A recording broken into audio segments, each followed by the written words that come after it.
together, which is the best way to innovate. A traditional way of making a vehicle is this. You stamp it, you build a body in white, you paint it, and you do final assembly. And what's interesting is these shops are dictated by the organizational structures that exist. And they're dictated by the boundaries that exist in the factories that are laid out. If something goes wrong in final assembly, you block the whole line, and you end up with buffering in between. This is at the tail end of its manufacturing optimization. Henry Ford first invented this assembly line in 1922. It's been 100 years, and it's really hard to make a change after 100 years. And when you watch it happen, it's actually really silly to a guy like me. You take all these stamp panels, you put them together, then you put them in a framing station, you build a body that looks something like a car, you put the doors on, and then you paint them.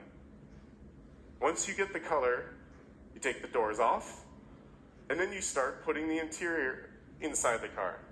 It comes in through the openings that already exist. I wish it went in like this big piece like this, but there's actually people coming in and out of the car. There's awkward movements. Then we lift the car up, we put stuff from underneath it, we put it down, then we put the seats in the car, and finally we close it all out with glass and we bring those doors that went away for a trip and we put them back in the car. Most of the time, we're doing this with a big giant car and moving it and doing really nothing to it at all. And what that means, it's going to look something like this, where we build all the sides of the cars independently, we only paint what we need to, and then we assemble the parts of the car once and only once. We put them where they need to go. The interior is attached from a bottom-up or a top-down strategy, so there's more access for those robots and people. We aren't moving heavy objects around and doing nothing to it, and it means we're doing more work on the car more of the time. And then, when we take all of these tested sub-assemblies and we put them together, we finally assemble the car only one time, putting the sides on with all of their parts to a front and rear that was already assembled, carrying the floor in with the seats, and finally boxing it out with the doors one time, just like Cybertruck.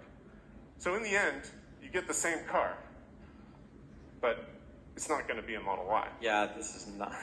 This is a Model Y for illustration, not the next-gen vehicle. In the end, what does that mean? To increase the scale and adoption of electric vehicles on the orders of magnitude that we just showed you, we have to make constraints part of the solution. It leads us to greater than 40% reduction in footprint, which means we can build factories faster, with less CapEx and more output per unit. Faster, less CapEx, more output per unit dollar. Zach's going to go into more details on this later, but it also means through this innovation and some of what my other engineering colleagues are going to talk to you about in the future, we'll reduce costs as much as 50%. This is the 2-for-1 concept you hear me and Elon talking about on earnings calls. Yeah, so I think our track record proves that we can deliver the best cars, and we deliver the best cars in spite of, because of these constraints. And I'd love to really show you what I mean and unveil the next-gen car. But you're going to have to trust me on that until a later date. And I promise we'll always be delivering exciting, compelling, and desirable vehicles, like as we always have. Have we ever not? We always do. But what else is Tesla known for? Speed. So with that, I want to bring on Colin, who's in charge of making our cars go fast.